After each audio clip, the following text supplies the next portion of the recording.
gatee si biraan deemin alhamdulillah jedhii naan jechaan hordoftoonni kiyya dhugaadha alhamdulillah rabbii fi galata galcha garuu ammoo silaa arraan tana mush jaalala isaan irra dhiisee deemuu baateetuma ilmuma isaa sanuun irra dhiisee kute maaliif jaalala isaa saniin itti obsa jechuudha ani ilmoo maammeedha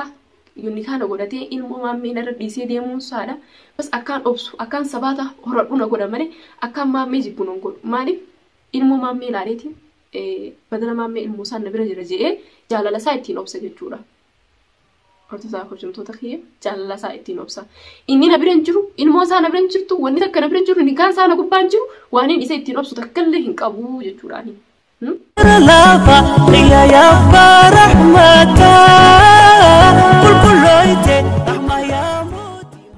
Assalamu alaikum warahmatullahi wabarakatuh. Hojjumtoota fi hordoftoota kiyya akkam nagaa fayyaadha. Numa jirtanii bakka jiraatan hundi keessanuu gaa hinduune kunoo adillee numaan jira alhamdulillah rabbiin asiin nagahee akkam isin galanii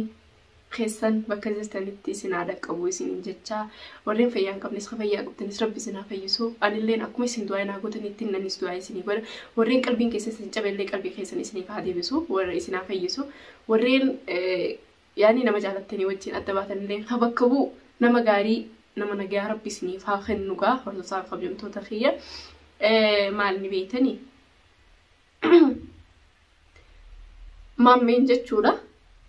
na dhiisee deemullee garuu akka nama tokkootti fedhu saana jaalatu fedhu saana jaalachi baatu yeroo sanitti ammoo akka na jaalatuun agarsiisee jira na jaalata maammeen garuutu waan isaa arraan tana keessa dhufee oofee isumaatu beeka malee hedduu takka akka nama tokkootti akka nama jaalatu tokkotti hedduu takka na jaalata anillee hedduu takka isa jaaladhaa jechuudha hordosaa kabajamtoota kiyya isin galatoomaadha warreen du'aa inaa godhaa jirtan ifoo hordoftaaf kabajamtoota kiyya warreen du'aa inaa gootanii kabakkasan bakka maammee san sirraa cufu rabbi siif haa kennu warra naan jechuu jirtanillee hedduu takka galatoomaadha ani garuu akka kan bakka maammee namni biraa dhufee naabuu hin barbaadu maaliif waan inni isa jaaladduuf waan inni isa dhabuu hin dandeenyeef inni waan maftaa jireenya kiyyaa waan ta'eef ani isa hedduu takkaan jaaladha la'innoo dhugaadha nam fuune dhugaa rabbi dubbachuuf nam fuune garuu ammoo akkuma inni nam fuudhin akkuma abbaa mana kiyyaan ta'e hin sanittu garuu hedduu takka caalchiseetiin jaaladha maaliif waan inni isarratti jaalala bareedduu jaalala dhugaa isarratti waan inni eegaleef isa saniif hin jaaladha isa dhabuu jechuun anaaf dukkana nibeetanii hordosaa kabajamtoota kiyya ani maammeen dhabuu hin danda'u maammee wajjinis addaan bee daqiiqaa takkaafillee jiraachuu hin danda'u inshaallah intalli imcoon isaa wajjin viidiyoo marte sunillee rabbiif jettee silaa isa jalaa naa dhaabbattee yookaan isa naa dhiiftee hedduu akkanatti tola maaliif nibeetanii waaniin isa onneen isa gadhiisuu dadhabdeef waaniin qalbiin isa irraanfachuu dadhabdeef silaa inni anumaaf dhiifamee namni tokkolleen ijaan dura laaluu baate hedduu takka ture garuu wanni rabbiin jee takkallee nu hin oolamtu jechuudha adda baatanii si maammeen jaalala yeroodhaaf hanqasa wajji haasoftan malee wajji deemtan malee waliis hin fuutan halaala waliin godhattanii wama rabbiin jeegaa rabbiin gubbaarraa guyyaa si uumu rifeensa keessa lamee yoo walitti isin guduunfe malee abbaan tokkollee wal jaalannee wal fuuna jechuu hin danda'u gaafa tuftaaf hojjentoota kiyya maqaa keessan tokko sanii jee abalu jee isin dhahullee natti hin tolu isin hedduu takka naa galatoomaadha keessattuu hadiyyaa wallaa hedduu takkaan si jaaladha hedduu takkaan si kabaja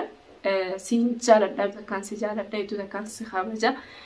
akka nama tokkotti wallaahi du'aayin isin naa gootan kabajaan isin naaf qabdan hagam takka akka na jaaladha hagam takka akka wanti bas waanin jee isiniif hin qabu akkaan jee isin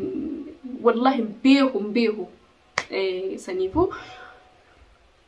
hedduu takka naa galatoomaadha abshir jettanii warreen na cinaa dhaabbattan galatoomaan isiniin ja'a maaliif kana hunda kana haasofsiisu jaalaluma jechuun madaa jaalalaa ni beektan namni madaa jaalalaa hin beekne hin jirtan kan jirtanis natti hin fakkaatu ani maammee wajjin addaan bee jiraachuun kiyya hedduu takka sammuu kiyya na rakkisaa jira hedduu takka sammuu na tuqaa jira miidhamaatiin jira hordosaa kabajamtoota kiyya rabbii jaalaa akka maammeen asin naa deebi'ee naaf maammeen jaalalaa bareedaa duriinii sanii wajjin jiraannu du'aa inaa godhaadhaan isiniin jaa dhugaa jalaa hafuu yoo hin dadhabeeyo kalaas jalaa hafuu dadhabeetiin jira kalaas yoo haa'oo akkaan ani isa bira deemee bakka inni jirutti isa bira dhaqee isaa waliin wal arkee jaalala isaatiin jiraadhu du'aa naa godhaan isin jaa yoo saniin ta'in ammoo akka inni na bira deebi'ee as wajjin jiraannuuf du'aa naa godhaa hordofaa fayyaduu onnee fi qabachuu dadhabee ziyaadaa waan inni isa jaaladhuuf waan inni isa turaa dhabuu hin dandeenyeef kaas maaliif haa godhu ani yoonii fi maammee wajjin wal dhabe jireenya keenya guutuun akka balleeffametti yaada jireenya keenya guutuun akka dhabametti yaada maaliif waan inni isa jaaladhuuf waan inni hedduu takka isa jaaladhuuf jaalala jechuun waan ittiin maxxanamtullee hin qabdu waan ittiin isaafamtullee hin qabdu waan fakkeeffamtuu fakkiisiillee namni beeku hin jiru akkaataa itti nama qabdullee namni beeku hin jiru innaan nama dhiisiitii bineensa alaarraa jaalalli nama numa qaba garuu maammee irraa na qabdee jirti maalaa godhu waan hin godhus hin beeku waan hin dhiisuus hin beeku saniifuu hordoftoota hojjettoota fayyaa please isiniin jaaladha suduuda keessatti hafizaa qalbii sii rabbi adeebisuu fi sammuu sii rabbi tasgabbeessuu akka miidhaan takka illee irra dhumne hafizaa rabbiin haa jabeessuu jaalatii du'aa naa godhaa isiniin gara dhiifamaa wajjin maali ni beekani namni jaalalaan yeroo akka yeroo jaalalli nama qabu sanii nama jaalattu wajjin yoo dhabde akka if godhu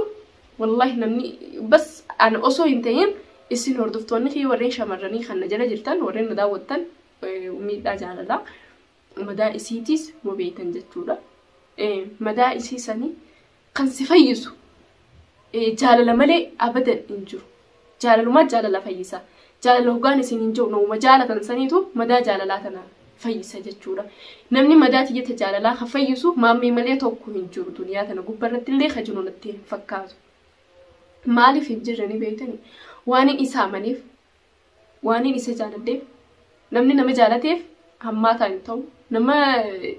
dhugaansi amaneefis sobee hin ta'u yaani nama kijibaa hin ta'u saniifuu ammaamee hedduus amanee hedduus jaaladde yooni fi jaalalle keessan isatti waan malee ta'e malee saniifuu maammee hedduu takkaan si jaaladhaa hedduu takkaan si kabaja rabbiin nagayaan yoo deemtellee nagayaan si hageessu ana rabbiin nagayaan si biraa haa fidu atillee nagayaan yooni fi immoo hin deemtu bakka san hin dheeytu ka rabbiin jootee nagayaan ana bira rabbi si haa deebisu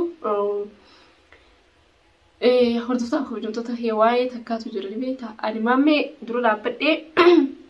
dhalaan abadan dura dhaabbattee safuu qabna akkuma nama tokkotti aadaan jijjiiranne nuti biyya jijjiiranne malee akkuma nama tokkotti dura dhaabbadhee maammee na fuudhii jechuun illee namarraa anarraa qaanyeedha maaliif qaanyeedhani beektani dhiirumaatu jaalalaas nama himata dhiirumaatu siin jaaladhaa siin fuudhaas namaan jaa malee dhalaan siin fuudha namaan hin jettu dhalaan na fuudhis namaan hin jettu siin jaaladhaas namaan hin jettu jechuudha sanumaafuu hordoftoota hojjettoota kiyya maammee qaanyiis haa ta'u qaanyiis ta'u haa baatu kunoo arraan tana nabina hin jiru dhugaadha fuula keessan duratti illee gisee namni firaankii jedhullee akkaan isa jaaladhu jaalalli isaa odoonii fi anfirratti hin beekne isin na rabbeetanii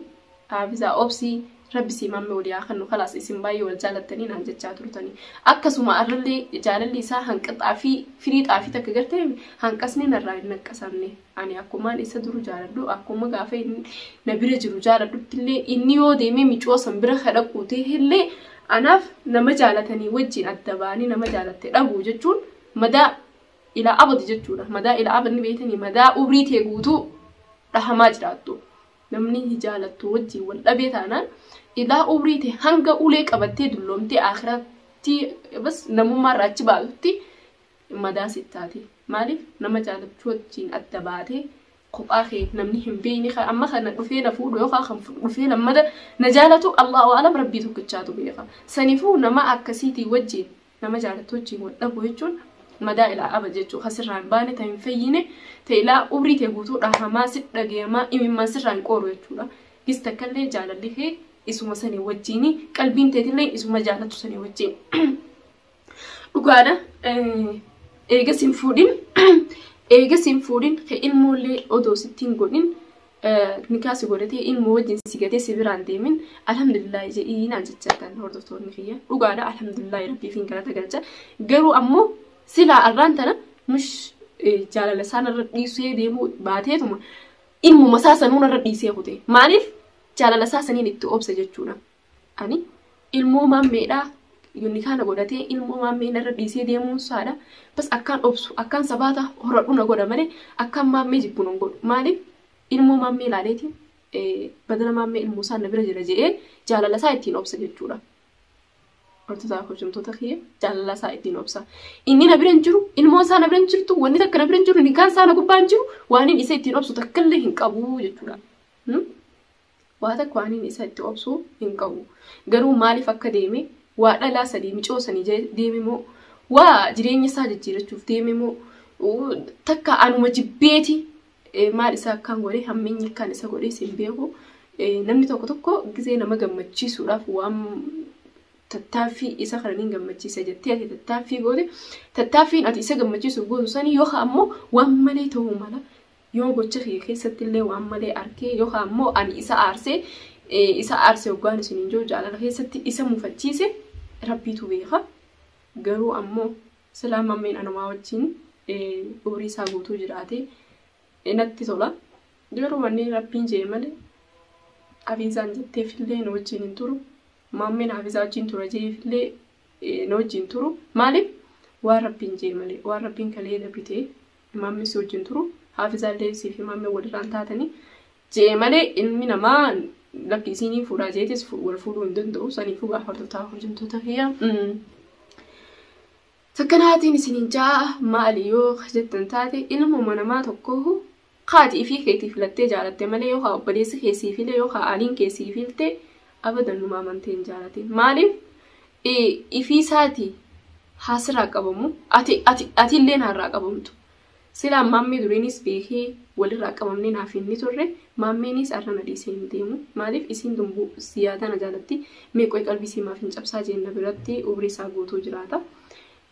Waani keessa ilma namaa tokko rabbuma tokkichaa beekaa malee an beekuu hin danda'u isinillee beekuu hin dandeessan. Abbummaan kamiyyuu keessa ilma namaa beekuu hin danda'u. Saniifuu silaa keessa isaati beekee innillee silaa keessa kiyya beekee nattillee seenu anillee ittiin seenu. Maaliif? Inni yoo sobaan deeme an dhugaan deemuu mala yoo inni ani sobaan deeme inni dhugaan deemuu mala. Sobni lama wal cinaa hin ta'u jechuudha. Dhugaa fi sobni wal cinatti hin jiraatu. Zabana ammaa kana keessattuu soba malee dhugaan jiraachuu hafee dhugaan dhiifamee jira. Ilma namaa tokko haana amanu yoo feete sobumaan itti wajjin jiraadhu. Si galee hin amaniin atillee hin amaniin innillee fedhullee si amanu fedhullee si amanu haa baatu. Saniifuu silaa irraan tana maammeen na cinaa jiraate gammachuun ani boo jaalala isaa tana qabu akkaan jaalala isaa tanaaf qabu viidiyoo tanaas arkee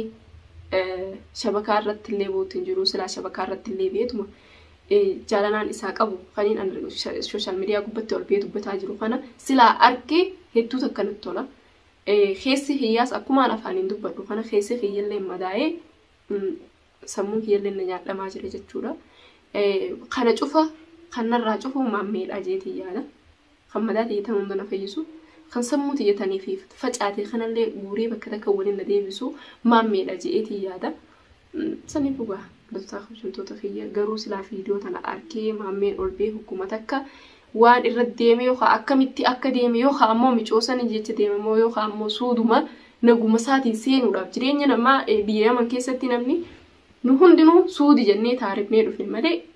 Yaman keessatti hafoofnee jiraachuuf miti suudi jennee dhufne garuu carraan keenya nu godhee Yaman irratti hafnee Yaman keessa jirra malee tattaaffii nutillee gara fuulduraatti yookaan suuduma san yookaan biyya biraa as keessaa deemuudhaaf hawwii qabna jechuudha. Garuu innillee akkuma nama kamittuu namni hundi suudii jee deemee dhufetti innillee dhufee suudii deeme. Waa suudii deeme moo yookaan kara biraa deeme ol ba'ee silaa hogguu takka yookaan na dubbisee yookaan oluma bi'eetuma viidiyoo wayiillee maree akkana Hafizaa bakka kanaatiin deemee obsii hanqaanan sitti eebuu obsaan jiraadhu naan jee ture. Wallaahi obsaan hin jiraadhee isa eega jechuudha hordoftoota kiyya. Garuu sagalee isaan dhageenye eessa akka bu'een dhageenye eessa akka jiru dhageenye irra guddaa wanni na yaachisee mataa keenya na nyaachuu jiru biyya namaa kana keessattuu dhiyoo tana jechuudha. Nama meeqaatu dhabame nama meeqa bineensi nyaatee nama meeqa saaruun fixaa jira. Kanaafuu pilis dhiifamaa wajjin du'aa godhaa fi eessa akka seenees hin beeku. Maammee rabbiin bakka jirutti nageetti haa ta'u naaf inni adda baanullee obbolummaa rabbii yookaan ammoo wal beekumsii jaalala caala wal beena jechuudha. Wajji wal barree wajjin qorii takka nyaannee wajjin naaqa. Yaani jaalalaas oofnee akka nama tokkotti namni tokko wajjin seeqee wajjin wal baree kun hundinuu uuma rabbiin jee wal barreega ilma namaa tokko ka wal barteen hammiinyaan hin jaalattu bakkuma gaarii akka inni ga'uuf hawwitaa fi jaalalaan na dhiisee deemullee garuu keessi kiyya isa gadi hin dhiisu waan ta'eef bakka inni jirutti nagayetti haa ta'u jaadhaa hordoftoota hojjettoota kiyya du'aa'ii naa godhaa fi du'aa'iin isin gaafadha maaliif bakka inni jirutti yookaan deemee suudii nagaan rabbii haa geessu yookaan bakka jiru nagayetti haa ta'u jaadhaa du'aa'ii naa godhaa fi isin hordoftoota hojjettoota kiyya bilis dhiifamaa wajjin isin gaafadha atilleen haafizaa yooni fi rabbiin isaa wajjin adda seembisee isa san caalee ilmi namaa bareedina osoo hin ta'in amala osoo ilmi namaa saphaayidha amala akkasiitii bifti hin madaaltu jechuudha ilma namaa bifaanii kan madaalanii keessa isaatiin madaalta sii galee keessi isaatiin madaalta maal ni beekta inni kuni nama kabajaa namaaf qabu moo nama ulfina namaa beeku moo jettee ilma namaa kana baruunuu waan guddaadha garuu ilma namaarraa maal jaalata namni bifaa miti ani ilma namaarraa amalaan jaaladha kan bakka isaa bu'ee naa dhufu rabbumaatu beeka kan bakka maammee naa bu'u saniifuu inshaallah hordoftoota hojjettoota kiyya du'aa'ii naa godhaadhaa du'aa'iin teessan hedduu takka gargaartii hedduu takka qalbii teeta cabxillee fayyistii inshaallah du'aa'ii teessaniifiin hawwii qaba jechuudha na cinaa dhaabbadhaa na jajjabeessaadhaa hafzaa ayizuush naan jaa abshir naan jaa isiniin jaaladhaa isiniin kabajaa akka nama tokkootti bakka jirtan hundattuu nageenya hiyya isinaa dhaqqabuu isiniin jaa nagayaan naa turaadhaa assalaamu alaikum warahmatullaahi wabarakaatuh bye bye